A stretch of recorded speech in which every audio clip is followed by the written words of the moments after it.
Good morning, dear student.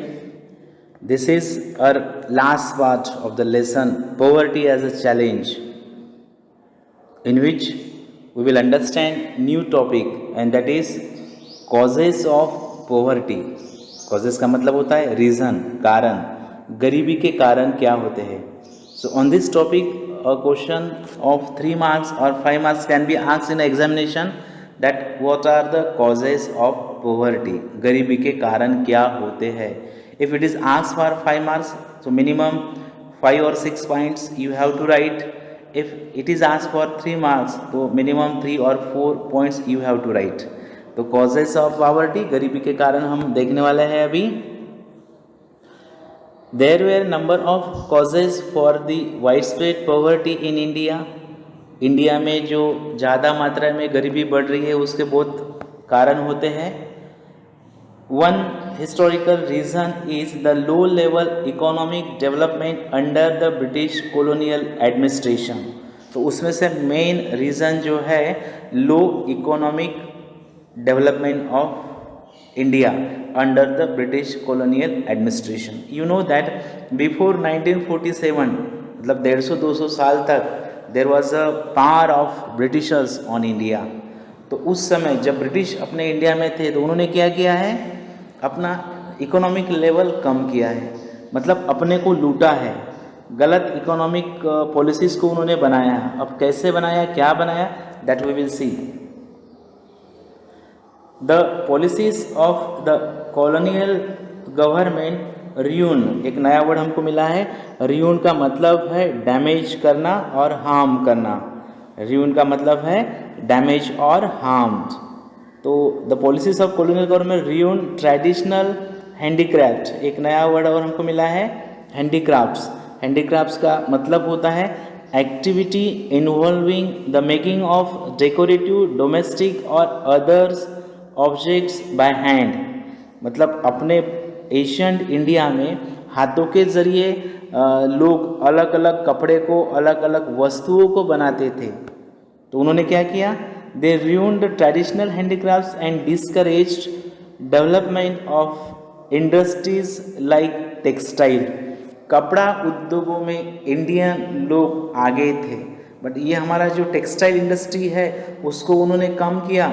और ये जो हैंडीक्राफ्ट्स, हाथों से जो चीज़ें हम बनाते थे अलग अलग क्राफ्ट की, उसको भी ज़्यादा वैल्यू नहीं दिया, क्योंकि उनको पता था कि इसका प्रोडक्शन ज़्यादा होगा इंडिया में तो ये बाहर बेचेंगे, फिर बाहर का पैसा इनको आएगा, इसलिए उन्होंने इसको रियून कर दिया, ख़त्म कर दिया. मतलब उनकी पॉलिसी जो भी थी it was very negative for India. The low rate of growth persisted, एक और नया वर्ड हमको मिला है पर्सिस्टेड. पर्सिस्टेड का मतलब होता है कंटिन्यू होना, कंटिन्यू होना. The low rate of growth persisted until the 1980s, 1980 तक ये हमारा लो इकोनॉमिक रेट चलता ही रहा. उस कारण हमारा इकोनॉमिकल कंडीशन बहुत ही खराब होता रहा. This resulted in less job opportunities and low growth rate of incomes. अगर हमारा हैंडीक्राफ्ट और टेक्सटाइल इंडस्ट्री डेवलप नहीं होता है तो हमारे लोगों को रोज़गार नहीं मिलेंगे, एम्प्लॉयमेंट नहीं मिलेगा, बेरोजगारी बढ़ेगी, और जितना हमारा सेलिंग नहीं होगा उतना पैसा हमको नहीं आएगा. इसलिए selling is very very important. तो हमारा जो है लो इकोनॉमिक इनकम थोड़ा कम हुआ. This was accompanied by a high growth rate of population. और इसके साथ जो इंडिया का पॉपुलेशन है वो बढ़ रहा था. अगर किसी कंट्री में पॉपुलेशन बढ़ता है और ग्रेनरीज या फिर जॉब पॉपुलेशन को नहीं मिलते हैं तो पॉपुलेशन गुस्से में आता है, क्रिमिनल बनते हैं, या फिर मतलब सरकार के विरुद्ध या फिर गलत रास्ता अपनाते हैं. इसलिए जितना पॉपुलेशन बढ़ता है उनको प्रॉपर जॉब मिलना चाहिए, उनको प्रॉपर खाने को फूड मिलना चाहिए, तभी पीस कंट्री में रहता है. The two combined to make the growth rate of per capita income very low. तो इनके कारण क्या हुआ है, इन गलत पॉलिसीज़ के कारण पर कैपिटा इनकम बहुत ही कम हुआ. Now what is mean by पर कैपिटा इनकम, एक नया वर्ड आया है। पर कैपिटा इनकम का मतलब होता है इनकम ऑफ अ पर्सन, मतलब कोई रीजन में, कोई कंट्री में, कोई डिस्ट्रिक्ट में, कोई तालुकाज में अगर पर्सन का जो इनकम होता है उसको पर कैपिटा इनकम बोला जाता है। अब पर कैपिटा इनकम आपका स्टैंडर्ड ऑफ लिविंग भी दर्शाता है, मतलब आप गरीबी में जी रहे हैं या आपका लाइफ स्टैंडर्ड है। तो जितना इनकम ज़्यादा होगा उतना स्टैंडर्ड आपका अच्छा होगा, जितना इनकम आपका कम होगा उतना आपका स्टैंडर्ड ऑफ लिविंग कम होगा।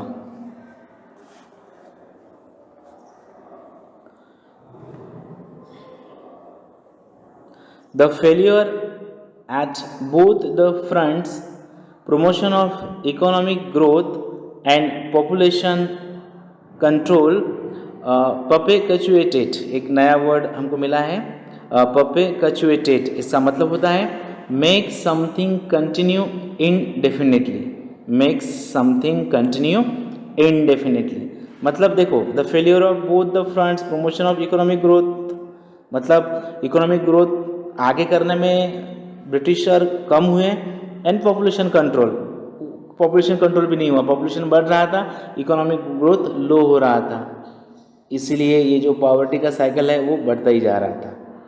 अगर किसी गवर्नमेंट ने पॉपुलेशन के ऊपर कंट्रोल किया, लोगों को बताकर कि भाई हम दो हमारे दो या हम दो हमारा एक, पॉपुलेशन ज़्यादा बढ़ाओ मत, कुछ एक्शन लिया और इकोनॉमिक ग्रोथ अच्छा बढ़ाया, तो उस कंट्री का डेवलपमेंट अच्छे से होता है। With the spread of irrigation and the green revolution, many job opportunities were created in the agriculture sector। बाद में इरिगेशन और ग्रीन रिवोल्यूशन के कारण, इरिगेशन आपको पता है to bring the water by the well, by the river, by the means तालाब के ज़रिए या फिर कुओं से या फिर नदी से जो पानी लाते हैं पाइपलाइन के ज़रिए, उसको इरिगेशन सिस्टम बोलते हैं। तो ग्रीन रिवोल्यूशन हमने देखा था पंजाब, हरियाणा और उत्तर प्रदेश में हुआ था, जिसके कारण हमारे ग्रीनरीज में अच्छा इनकम डेवलपमेंट प्रोडक्शन हुआ था। But the effects were limited to some parts of India, मतलब ग्रीन रिवोल्यूशन का इफेक्ट सिर्फ कुछ राज्यों में ही देखा, हमने देखा ग्रीन रिवोल्यूशन के कारण जो 1960 में 1960 में हुआ था, because of that green revolution Punjab, Haryana and Uttar Pradesh had a large productions in rice and wheat, but it was limited only this 3 state. बाकी के स्टेट में तो प्रोडक्शन कम ही हो रहा था। The industries both in the public and the private sector did provide some jobs. अब कोई industry जो पब्लिक की थी, प्राइवेट में कुछ जॉब दे रही थी, but these were not enough to absorb all the job seekers. लेकिन ये जो प्राइवेट और पब्लिक इंडस्ट्रीज थी, ये सभी को जॉब देने में असमर्थ थी। Unable to find proper job in cities, many people started working as rickshaw pullers, vendors. Vendors का मतलब होता है, वेंडोर का मतलब होता है द सेलर, कुछ चीज़ों को बेचना। Construction workers, domestic servants etcetera. मतलब देखो, unable to find proper jobs in cities. अब पॉपुलेशन बढ़ रहा था, लोग सिटी की तरफ आ रहे थे विलेजेस से, तो अब सिटी में आने के बाद उनको जॉब नहीं मिल रहा था, तो फिर कौन से जॉब करने लगे वो? कुछ लोगों ने रिक्शा चलाने का काम चालू किया, कुछ लोगों ने वेंडर सेलिंग का काम किया, कुछ लोग कंस्ट्रक्शन के वर्क पर काम करने लगे, कुछ डोमेस्टिक सर्वेंट मतलब कुक बनने लगे घरों में, या फिर सर्वेंट बनने लगे कुछ चीज़ें लाने में। इस प्रकार के काम लोग करने लगे। With irregular small income, these people could not afford expensive housing. अब इनका इनकम कम था, इस कारण इनको महंगे घर नहीं मिल रहे थे। They started living in slums on the outskirts of the cities, and the problem of poverty, largely a rural phenomenon, also became the feature of the urban sector। अब देखो, पैसे कम होने के कारण, इनकम आपका जितना होता है उतना आपका स्टैंडर्ड ऑफ लिविंग होता है। आपके पास ज़्यादा पैसा होगा तो आप बाय द एरोप्लेन जाओगे, उससे कम है तो बाय द ट्रेन जाओगे, उससे भी कम है तो आप ज़्यादा घूमोगे ही नहीं। तो पैसे कम होने के कारण, इनकम कम होने के कारण लोग शहर के बाहर, गांव के बाहर स्लम एरियाज़ में, स्लम एरिया मतलब आपको पता है जहाँ भीड़ भाड़ मतलब बहुत घरे नज़दीक से लग कर रहते हैं, जहाँ नालियों का पानी घरों से सामने से जाता है, गंदगी होता है, ऐसे स्लम एरियाज़ में रहने लगे। Largely, a rural phenomenon also became the features of the urban sector. मतलब ये प्रॉब्लम दोनों जगह होने लगा, रूरल में भी होने लगा और सिटी में भी होने लगा। Another feature of high poverty rates has been the huge economic inequalities. अब दूसरा फीचर हाई पोवर्टी रेट जो बढ़ रहा था, ज़्यादा गरीबी का प्रमाण बढ़ रहा था, उसका दूसरा एक कारण था ह्यूज इनकम इनइक्वालिटीज़, मतलब इनकम का असमानता। मतलब सोसाइटी में कुछ जातियाँ, कुछ रिलीजन के लोग अच्छा इनकम कमा रहे थे तो कुछ लोगों का इनकम कम था। अब लोगों का इनकम आपको पता है, अगर आपका एजुकेशन अच्छा है, आपको कुछ इकोनॉमिकली बैकग्राउंड आपके फैमिली में अच्छा है, तो आप कोई भी इंडस्ट्री, कोई भी उद्योग धंधा, कोई भी बिजनेस चालू कर सकते हो and you can earn a lot. उसके ऑपोजिट अगर आपका एजुकेशन कम है तो you don't have a proper knowledge to start a industry. अगर आपको इकोनॉमिकल कंडीशन ख़राब है तो कोई आपको हेल्प नहीं करेगा। इसलिए कुछ रिलीजन, कुछ कास्ट अमीर होने लगे और कुछ गरीब होने लगे। One of the major reason for this is the unequal distribution of land and other resources. एक उसका मेन कारण क्या था? डिस्ट्रीब्यूशन ऑफ लैंड, मतलब कुछ लोगों के पास 10 एकड़, 5 एकड़, 20 एकड़, 50 एकड़ खेती था और कुछ लोग लैंडलेस थे क्योंकि उनके पूर्वजों से उनको लैंड ही नहीं मिला था, और बाकी के resources. Despite many policies we have not been able to tackle. एक नया वर्ड हमको मिला है, टैकल। टैकल का मतलब होता है हैंडल करना, सिचुएशन को हैंडल करना। Despite many policies we have not been able to tackle the issue in a meaningful manner. तो इस प्रकार से जो भी प्रॉब्लम गरीबी के बढ़ रहे थे, India was unable to handle that problem. इसीलिए हमारे देश के लोग अच्छे चाहिए, हमारे देश के नेता अच्छे चाहिए, तब जाके डेवलपमेंट होता है। क्योंकि कभी कभी लोग गलतियां करते हैं तो नेता अच्छा चाहिए, कभी कभी नेता गलतियां करता है तो लोग अच्छे चाहिए उसको समझ देने वाले। Major policy initiatives like land reform which aimed at redistribution of assets in rural areas have not been implemented properly। मतलब क्या नहीं हुआ था, आप देख सकते हैं। Major policy initiatives like land reforms which aim at redistribution of assets in rural areas, मतलब रूरल एरियाज़ में जो भी लैंडलेस लोग हैं उनको प्रॉपर हमने रीडिस्ट्रीब्यूशन ऑफ लैंड करना चाहिए था, वो नहीं हुआ था प्रॉपरली।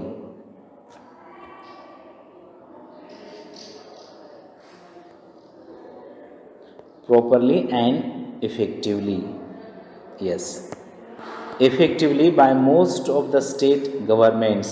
बहुत से राज्यों के लोगों ने अपने राज्य के लोगों के लिए प्रॉपरली प्लानिंग नहीं किया था, क्योंकि every problem has a solution. कोई भी प्रॉब्लम हो उसको सोल्यूशन होता ही होता है। सिर्फ हमारे नेता लोग अच्छे चाहिए, हमारे ह्यूमन बीइंग्स जो भी मेल फीमेल है कंट्री के, वो एजुकेटेड चाहिए। Since lack of land resources has been one of the major causes of poverty in India। तो पहला कारण क्या है? लैक ऑफ लैंड रिसोर्सेज, सबके पास लैंड ना होना, ये भी गरीबी का एक कारण है।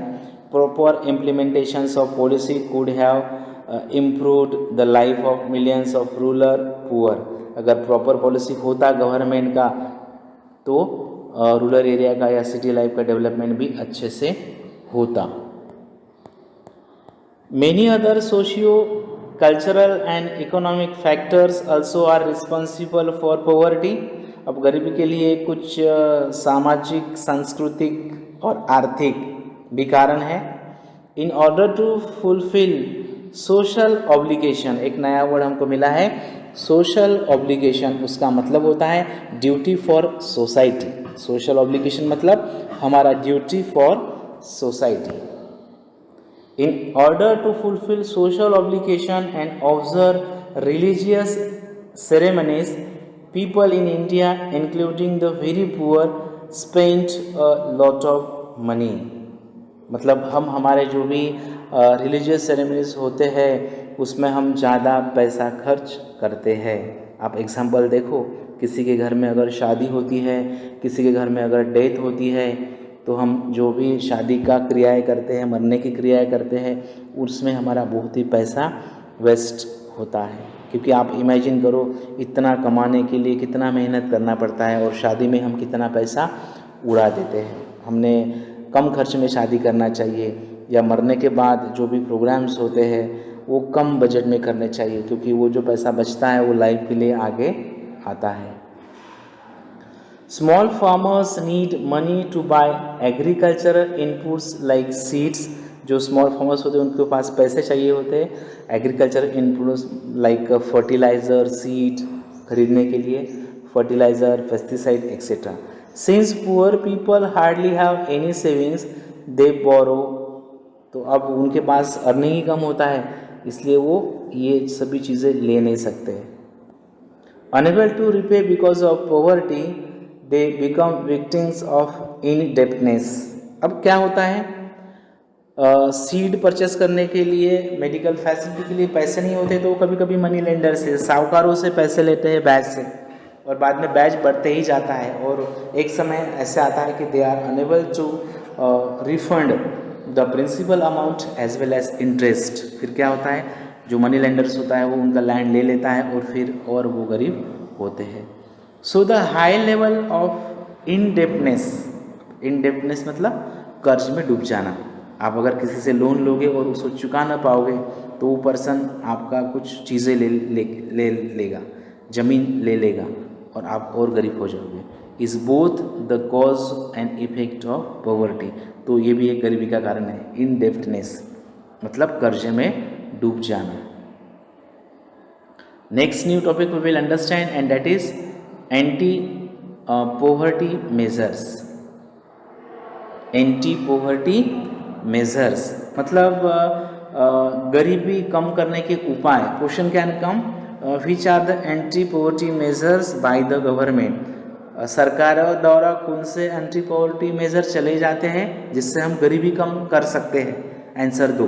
तो फॉर 3 मार्क्स और 5 marks the question can come on this topic, that is which are the anti poverty measures in India. तो गरीबी कम करने के उपाय क्या है, कौन से मेजर्स है? तो ये पैराग्राफ में आपको इस क्वेश्चन का आंसर मिलेगा, एंटी पॉवर्टी मेजर्स मतलब गरीबी कम करने के उपाय। Removal of poverty has been one of the major objective of Indian developmental strategy. तो गरीबी को कम करना एक हमारा इंडियन डेवलपमेंटल स्ट्रेटेजी का हिस्सा है। The current anti-poverty strategy of the government is based broadly on 2 planks. 2 बातों पर आधारित है गवर्नमेंट की गरीबी कम करने की पॉलिसी। कौन सी? पहला है promotion of economic growth. Government क्या करता है? इकोनॉमिक ग्रोथ को प्रमोशन देता है। और दूसरा क्या है?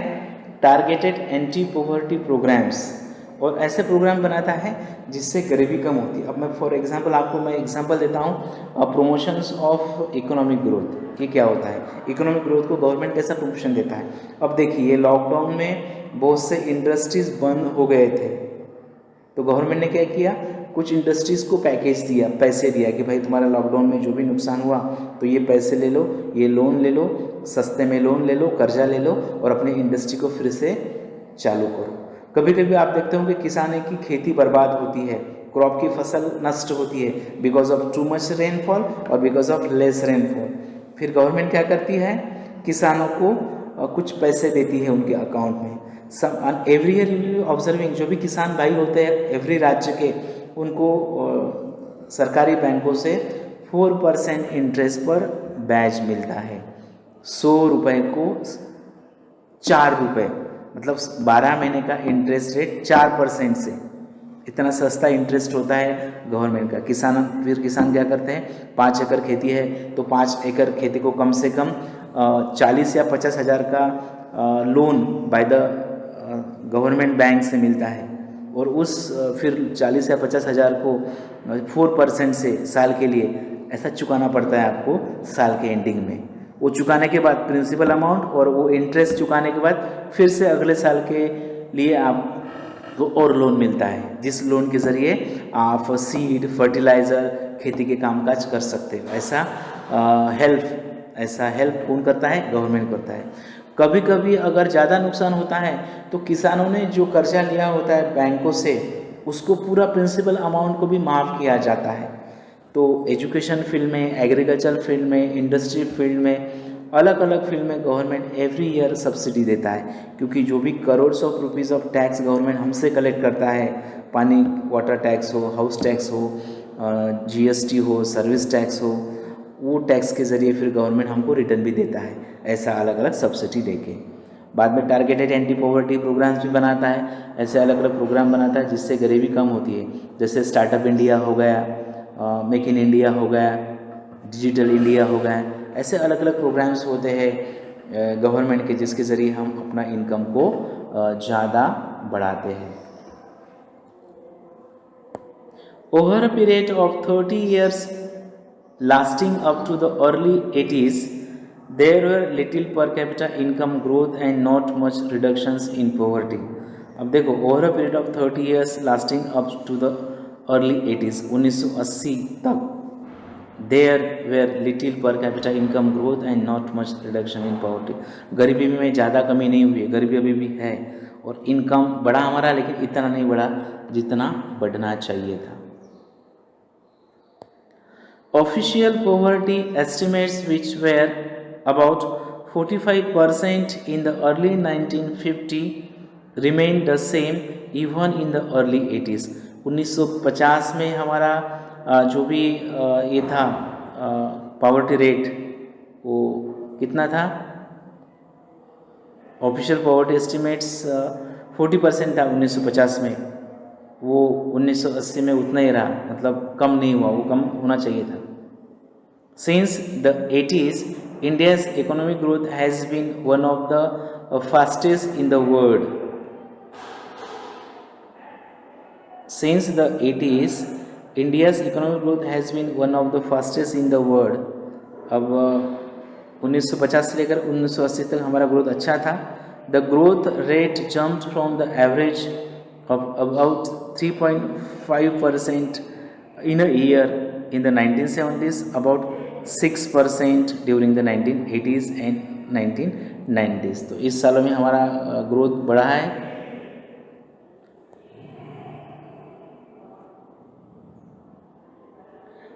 The higher growth rates have helped significantly in the reductions of poverty. अब 1990 में, 70 में, 80 में और 90 में थोड़ा हमारा इकोनॉमिक ग्रोथ अच्छे से बढ़ा है, इस कारण पॉवर्टी में भी थोड़ी कमी आई है। Therefore, it is becoming clear that there is a strong link between economic growth and poverty reduction. तो एक लिंक है, जितना ज़्यादा इकोनॉमिक ग्रोथ होगा उतना रिडक्शंस पॉवर्टी में होगा, जितना कम इकोनॉमिक ग्रोथ होगा उतना ज़्यादा गरीबी बढ़ेगा। इसलिए इकोनॉमिक डेवलपमेंट होना चाहिए। इसलिए गवर्नमेंट हमेशा ट्राई करती है कि every male female of India should be educated, should not accept criminal wage. हर एक ने डेवलपमेंट होना चाहिए। आप देखो जापान का example, Japan is the best example. Japan के जो भी मेल फीमेल होते हैं they are always busy. Japan के जो स्टूडेंट्स होते हैं लर्निंग के साथ अर्निंग भी करते हैं, पढ़ाई तो करते हैं, नंबर 1 बनते हैं, बस पढ़ाई के साथ घर में वो अलग अलग ट्रांसफार्मर बनाते हैं इलेक्ट्रॉनिक्स के, मम्मी पापा को हेल्प करते हैं, जिससे वो बेचते हैं। तो ऐसा डेवलपमेंट मतलब अपने इंडिया में उल्टा है। अपने इंडिया में 25 साल तक एजुकेशन लेंगे, फिर बाद में कुछ प्रोफेशनल एजुकेशन लेंगे। वहाँ प्रोफेशनल एजुकेशन भी लेते हैं और मतलब कोई धंधे, कोई फैक्ट्री के बारे में, कोई मशीन के बारे में पहले से ही सीखते हैं और एजुकेशन भी लेते हैं। अपन लेट एजुकेशन लेते हैं मशीनरीज का। Economic growth widens opportunities and provides the resources needed to invest in human development। अगर हमारा इकोनॉमिक ग्रोथ अच्छा होता है तो ह्यूमन इन्वेस्ट में अच्छा हम ये कर सकते हैं। दिस also encourages people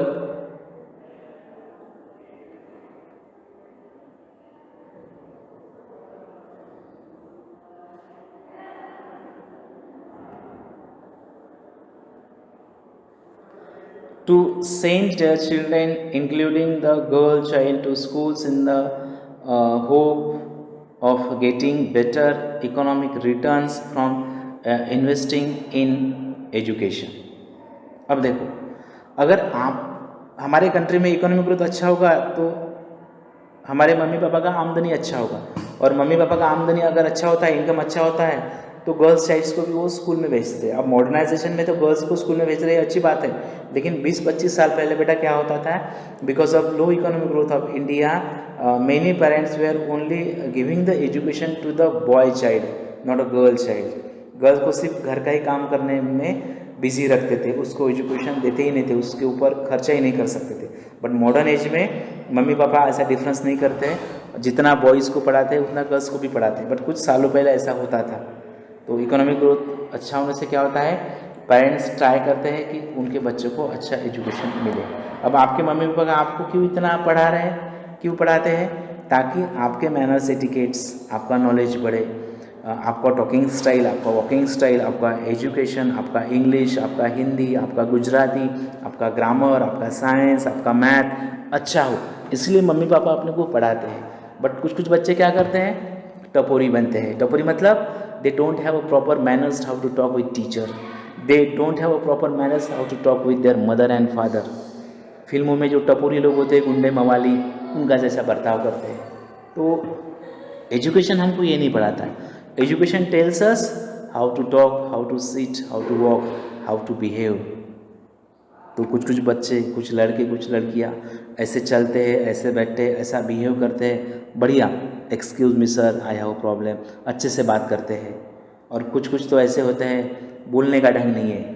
तो ये डिपेंड करता है कि आप क्या एजुकेशन ले रहे हो. इसलिए अपने को ऐसा करना कि अपना walking style, talking style, sitting style, behavioural style polite होना चाहिए, कोऑपरेटिव होना चाहिए, तब जाके हमारा डेवलपमेंट होता है.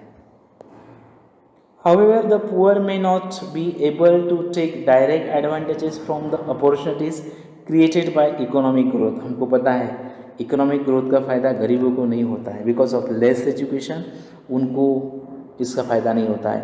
ज़्यादा फ़ायदा एजुकेटेड और अमीर लोगों को ही होता है. Moreover, growth in the agricultural sector is much below expectations. और हमारे एग्रीकल्चर सेक्टर में जितना डेवलपमेंट होना चाहिए उतना हुआ ही नहीं है. आज देखो, अपना मेन ऑक्यूपेशन खेती है, फार्मिंग है, और खेती का प्रमाण भी इंडिया में बहुत है. तो आज इज़राइल देखो, इज़राइल में हम we can observe the technology, वहाँ जितना टेक्नोलॉजी है उतना इंडिया में नहीं है.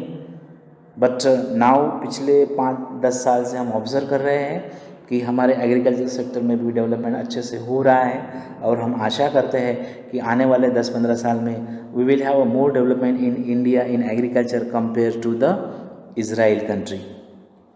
This has a direct bearing on poverty as a large number of poor people live in villages and are dependent on agriculture. Villages में जो भी लोग ज़्यादा होते हैं वो खेती के ऊपर ही डिपेंड होते हैं. Next, in these circumstances there is a clear need for targeted anti poverty program. तो एक बात क्लियर है, गरीबी अगर हमको कम करना है तो गवर्नमेंट ने एज अ ह्यूमन बीइंग हमने ऐसे सीड को बोना चाहिए, ऐसी फसल को लेना चाहिए जो हमारे क्लाइमेट के अनुसार हमारे रीजन में अवेलेबल है, तब जाके प्रोडक्शन होगा. हमने हमेशा बिजी रहना चाहिए. Although there are so many schemes which are formulated to affect poverty directly or indirectly, some of them are worth mentioning. कुछ कुछ प्रोग्राम के बारे में हम देखेंगे कि जो भी एंटी पोवर्टी प्रोग्राम बनाए हैं वो कैसे हैं, अच्छे हैं कि खराब है, that we will understand. Mahatma Gandhi national rural employment guarantee act 2005 aims to provide 100 days of wage employment to every household to ensure livelihood security in rural areas. ये बहुत ही इम्पोर्टेंट प्रोग्राम है, Mahatma Gandhi national rural employment guarantee act, जिसको मनरेगा भी बोला जाता है. इसका लॉन्ग फॉर्म पूछ सकते हैं, कब आया वो भी पूछ सकते हैं. तो इससे क्या होता है, जो भी गरीब लोग हैं विलेज एरिया में उनको 100 डे का वेज मिलता है, एम्प्लॉयमेंट मिलता है। क्योंकि आपको पता होता है विलेज एरिया में कभी कभी क्या होता है,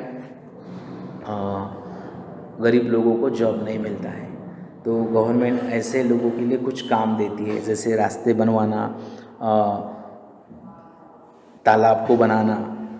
अगर काम नहीं मिलता है तो भी गवर्नमेंट क्या करता है, 100 डेज का जो भी पर डे जो भी उनको वेजेस होगा उस हिसाब से 100 डेज का वेजेस उनके अकाउंट में डाल देता है, मनरेगा जिसको बोलते हैं, ताकि उनको एक सिक्योरिटी मिले। क्योंकि गरीबों को अगर काम नहीं मिलेगा तो पैसे नहीं आएंगे, पैसे नहीं आएंगे तो फिर वो लाइफ कैसे जिएंगे। हमारे घर में पेमेंट आता है, आपके मम्मी पापा कुछ सर्विस करते हैं या कुछ इंडस्ट्री चलाते हैं, उससे जो प्रॉफिट आता है उससे घर चलता है।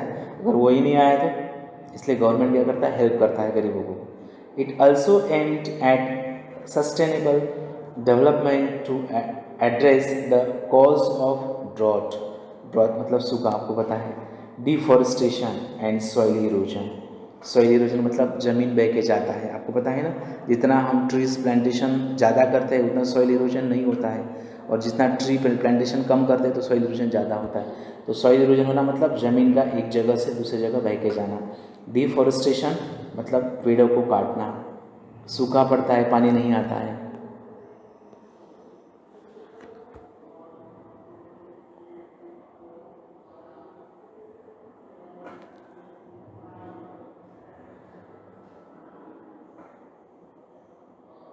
One third of the proposed jobs have been reserved for women। 1/3 job जो भी है, 3 में से 1 जॉब वुमेन के लिए रिजर्व करना चाहिए। The scheme provided employment to, अब इसमें मतलब मनरेगा में कुछ जॉब वुमेन के लिए रिजर्व थे।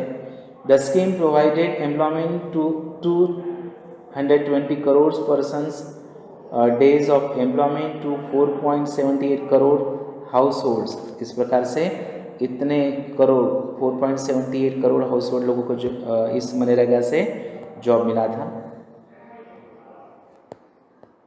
The share of SC/ST women percentages in the SIMS are 23%, 70% and 53% respectively।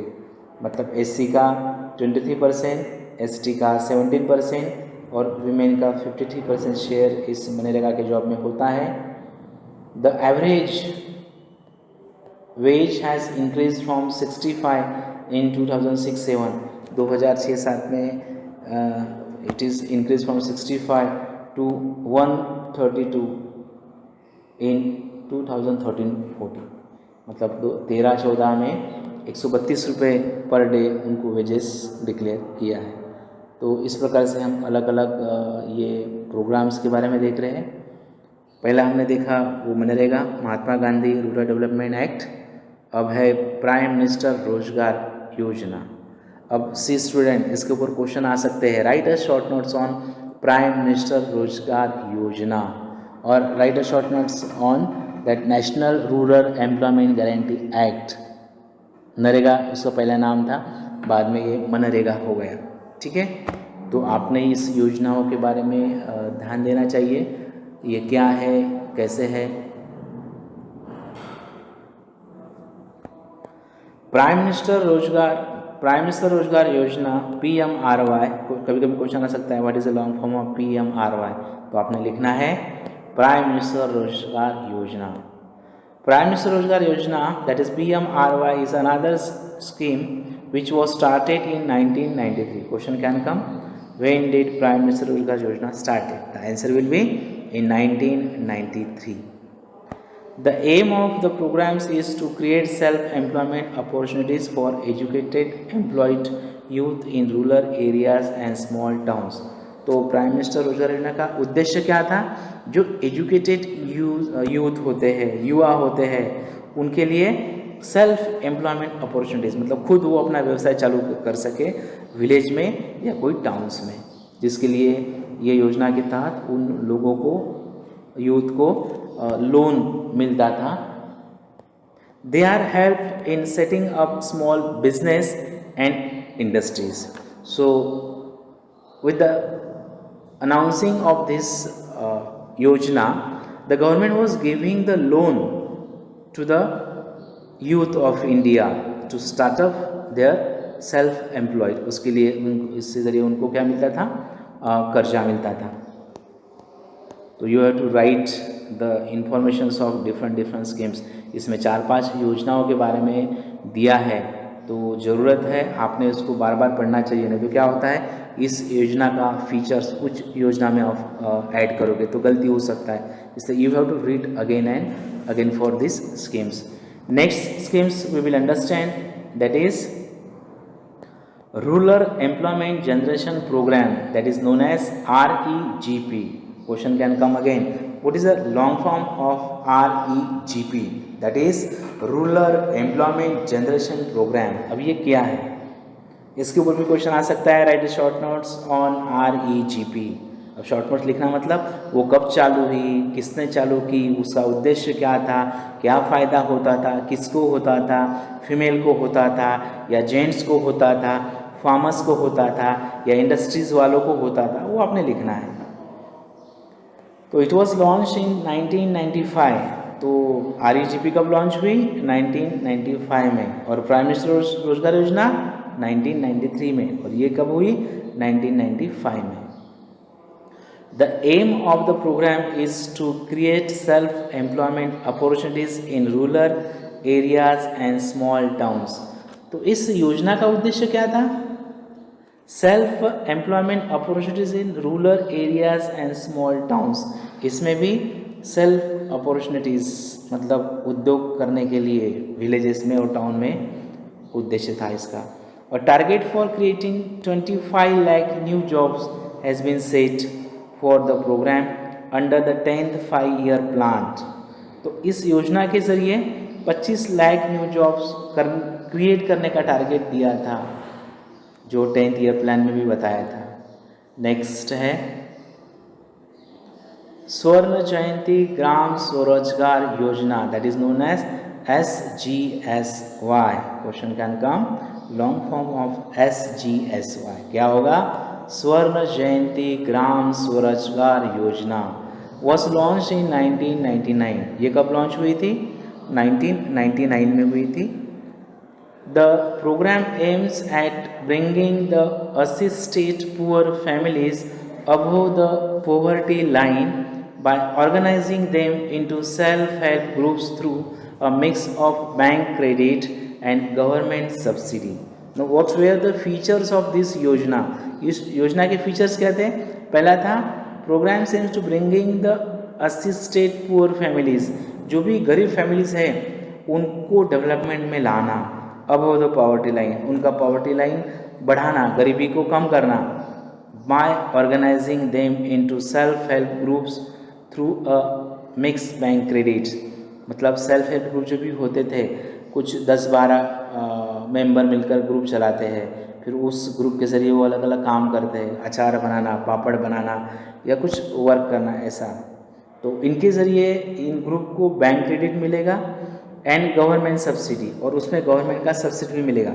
मतलब bank will provide loan on very less interest rate. On the other hand some amount will be paid the interest by the government also. ऐसा इस योजना के जरिए बताया गया था। Under the प्रधानमंत्री ग्रामोदय योजना PMGY लॉन्च इन 2000। अब देखो PMGY कब लॉन्च हुई, 2000 में। Additional central assistance is given to states for basic services such as primary health, primary education, rural shelter, rural drinking water and that electrification। अब देखो, अब ये जो PMGY योजना 2000 में लॉन्च की थी, इस योजना के अनुसार सेंट्रल गवर्नमेंट ने भी कुछ पैसा इस योजना में राज्यों को दिया था, जिसमें प्राइमरी हेल्थ अच्छा हो राज्यों का, प्राइमरी एजुकेशन अच्छा हो, सभी बच्चे पढ़े, रूरल शेल्टर लोगों के घर अच्छे हो गरीबों के, क्योंकि कुछ गरीबों को घर ही नहीं मिलते हैं, रूरल ड्रिंकिंग वाटर गांव में अच्छा स्वच्छ पानी मिले, एंड रूरल इलेक्ट्रिफिकेशन और गांव में बिजली आए, ऐसा एक भी घर ना बचे जहां बिजली ना हो। Another important scheme is Antyodaya अन्न योजना AAY, एक अलग नया स्कीम है AAY, जिसका लॉन्ग फॉर्म है अंत्योदय अन्न योजना, about which you will be reading more in the next chapter. इसके बारे में आप अगले चैप्टर में पढ़ोगे डिटेल में। The results of this programs have been mixed. अब इसका रिजल्ट मिक्स था। One of the major reasons for less effectiveness is the lack of proper implementations and right targeting. तो इस योजनाओं का सक्सेसफुली डेवलपमेंट में आना, इसका एक रीज़न है लैक ऑफ प्रॉपर इम्प्लीमेंटेशन, मतलब राज्य सरकारों ने या सेंट्रल गवर्नमेंट ने प्रॉपर इम्प्लीमेंटेशन इसका नहीं किया है और राइट टारगेटिंग नहीं किया है। अगर बार बार बाय द गवर्नमेंट इसको लोगों को एडवर्टाइज़ के ज़रिए, आपने देखा होगा कुछ सरकारी जो भी योजनाएं होती है उसका एडवर्टाइजिंग टेलीविज़न पर होता है, तो हम जब टेलीविज़न देखते हैं तब उस योजना के बारे में हमको पता चलता है। तो कभी कभी सरकार ने ऐसे पर्सनल एरियाज़ में कैंप लगाने चाहिए जिसके ज़रिए कुछ ऑफिसर लोगों को बताएंगे, या कभी कभी टेलीविज़न में इस ऐड का इंफॉर्मेशन देना चाहिए जिसके ज़रिए लोग समझेंगे। Moreover there has been a lot of overlapping of schemes. कभी कभी क्या होता है, योजनाएं ज़्यादा होती है तो लोग भी कंफ्यूज होते हैं, इसलिए गवर्नमेंट ने भी ध्यान रखना चाहिए योजनाएं लिमिटेड होनी चाहिए और वो सक्सेसफुल करनी चाहिए, ना कि ज़्यादा योजनाएं। Despite good intentions the benefits of this schemes are not fully reach to the deserving poor. जितने लोगों को मिलना चाहिए उतने लोगों को नहीं मिला, मतलब गरीबों को मिलना चाहिए था, गरीबों को ये योजनाओं के बारे में फ़ायदा हुआ ही नहीं, एक लॉस है ये इसका। Therefore, the major emphasis in recent year is on proper monitoring of all the poverty alleviation program। इसलिए अब गवर्नमेंट का फोकस क्या है, जो भी योजना है वो प्रॉपर इम्प्लीमेंट हो, इसके ऊपर गवर्नमेंट ज़्यादा अब क्या कर रही है, अब फोकस कर रही है। Now new topic we will understand that is the challenges ahead. आगे की क्या क्या समस्या है वो हम देखेंगे। Poverty has certainly declined in India, but अब कुछ मात्रा में पॉवर्टी इंडिया में कम हुई है, but despite the progress poverty reductions remains India's most compelling challenges। लेकिन और गरीबी में कम करना एक हमारे लिए चैलेंज ही रहा है। Wide disparities in poverty are visible between rural and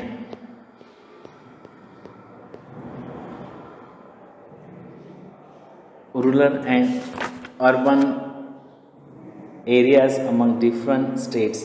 अब रूरल में और शहर में गरीबी कम ज़्यादा होती है, आपको देखा होगा, मतलब कभी रूरल में गरीबी ज़्यादा होती है तो शहर में कम होती है, कभी शहर में ज़्यादा होती है तो गरीबी कम रूरल में कम होती है, ऐसा डिफरेंस देखने को मिलता है। Certain social and economic groups are more vulnerable to poverty.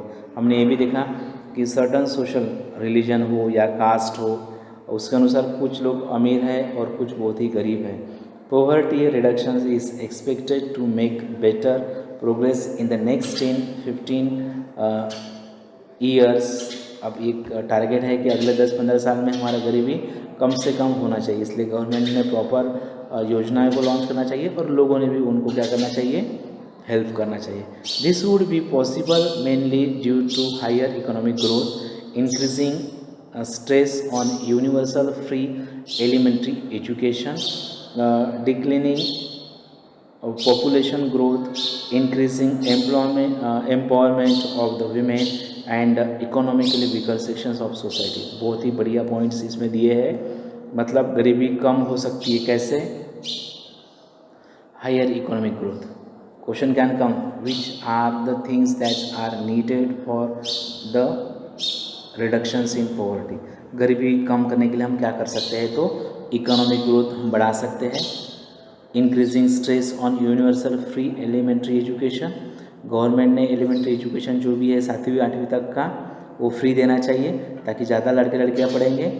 Declining population growth, population growth कम करना चाहिए। गवर्नमेंट ने टेलीविज़न पर एडवर्टाइज देना चाहिए कि स्मॉल फैमिली हैप्पी फैमिली, हम दो हमारे दो या हम दो हमारा एक। जब तक लोगों को नहीं बताएंगे लोग पॉपुलेशन को कम नहीं करेंगे। बाद में increasing empowerment of the women, women का एम्पावरमेंट बढ़ाना चाहिए। वीमेन के लिए कुछ ऐसी पॉलिसी देनी चाहिए गवर्नमेंट ने ताकि उनको सस्ते में कर्जा मिले, सस्ते में उस जॉब के मतलब कम खर्चे में उस मतलब कोई प्रोग्राम के लिए एडमिशन मिले, ऐसा कोई कोर्स निकालना चाहिए। And economically weaker sections of the society, और सोसाइटी की जो SC और ST के वीकर सेक्शन होते हैं सोसाइटी के ग्रुप के, उनको थोड़ा फैसिलिटी ज़्यादा गवर्नमेंट ने देना चाहिए ताकि उनका गरीबी कम हो जाए।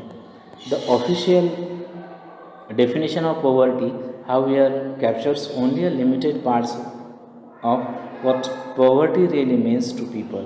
मतलब गरीबी में हमने थोड़ा बहुत ही डेवलपमेंट हासिल किया है, ना कि पूरा। It is about a minimum subsistence level living rather than a reasonable level of living. मतलब हमारा स्टैंडर्ड ऑफ लिविंग अब तक बढ़ा ही नहीं है। Many scholars advocated that we must broaden the concept into human poverty. ये हमने ह्यूमन पॉवर्टी की तरफ देखना चाहिए कि भाई हमारा ह्यूमन पूरा गरीब है। A large number of people may have been able to feed themselves. मतलब लोग अपनी फैमिली को फीड करने में सक्षम होने चाहिए, अपने घर चलाने में। But do they have education, लेकिन उनको एजुकेशन मिलता क्या? और शेल्टर, उनके प्रॉपर घर होते हैं क्या? और हेल्थ केयर, या उनका प्रॉपर हेल्थ है क्या? और जॉब सिक्योरिटी, और उनको जॉब अच्छे सिक्योर है क्या? और सेल्फ कॉन्फिडेंस, क्या उनका कॉन्फिडेंस अच्छा है? Are they free from caste and gender discrimination, क्या वो समाज में मेल फीमेल में भेद नहीं होता है क्या? Is the practice of child labour still common, कि आज भी कुछ ढाबों पर, कुछ होटल में गरीब मतलब छोटे बच्चे कम एज वाले काम करते हैं क्या? World wide experiences shows that with development the definitions of what constitute poverty also changes. तो राज्य वाइज, कंट्री वाइज हम ऑब्जर्व करते हैं कि आज भी कुछ समाज में मेल फीमेल में डिस्क्रिमिनेशंस होता है कि भाई ये फीमेल है इसके लिए इसको कम पगार दो, ये मेल है इसके लिए ज़्यादा पगार दो, ये मेल है लड़का है तो उसको ज़्यादा कोर्सेज दो एजुकेशन के, ये लड़के इसका शादी करना पड़ता है तो उसको कम कोर्सेज दो। ऐसा मानसिकता कहीं कहीं पर होता है। इसी कारण उस स्टेट में, उस कंट्री में डेवलपमेंट कम होता है। हमने हमारा नॉलेज बढ़ाना चाहिए, हमारा ब्रॉड नॉलेज करना चाहिए कि लड़का लड़की सेम है, उस पर भेद नहीं रखना चाहिए। Eradications of poverty is always moving target. तो गरीब, इरेडिकेशन मतलब डिक्रीज, गरीबी को कम करना। तो गरीबी को कम करना ये इंडिया का हमेशा टारगेट रहा है। Hopefully we will be able to provide the minimum necessary in terms of only income to all people by the end of the next decade. तो आशा है हमको अगले आने वाले 10 साल में India will be powerful in economic compare to the all countries.